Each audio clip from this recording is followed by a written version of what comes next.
Now, there was little articulation of Donald Trump's policy for Africa during his presidential campaign, but analysts may say there may be clues to what his foreign policy may look like. Africa 54's Esther Githui Ewart tells us more. As the leader of the most powerful nation on earth, President-elect Donald Trump's role will be dual, dealing with domestic issues as well as international concerns.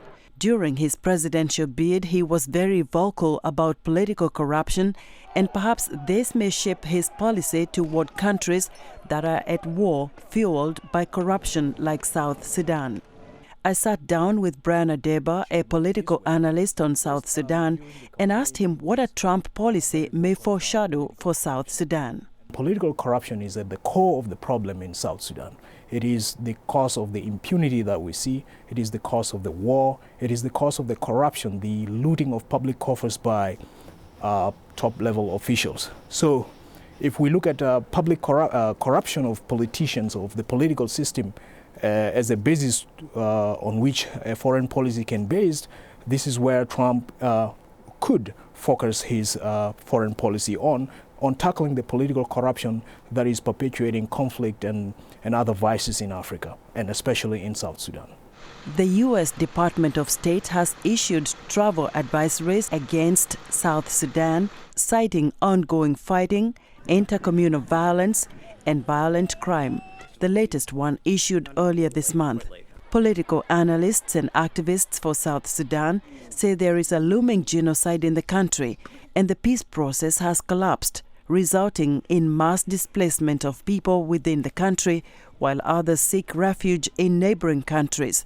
Mr. Adeba says he hopes the U.S. will intervene in this dire situation. When you put all these factors together, the situation is really very dire, and it needs some form of intervention. And we hope that the difficult scenarios that are currently unfolding in South Sudan would be an incentive for the new administration to look at and form a basis for the foreign policy that would be required to counter those negative processes in South Sudan. Early this month, the UN Security Council failed to adopt a U.S. draft resolution to impose an arms embargo and further sanctions on South Sudan. Adeba hopes a Trump foreign policy would put financial pressures against individuals who are fueling the conflict. We have a war going on, and it really needs some external pressure to get the peace going in South Sudan. So Trump, we believe, in the foreign policy could focus on bringing that kind of leverage.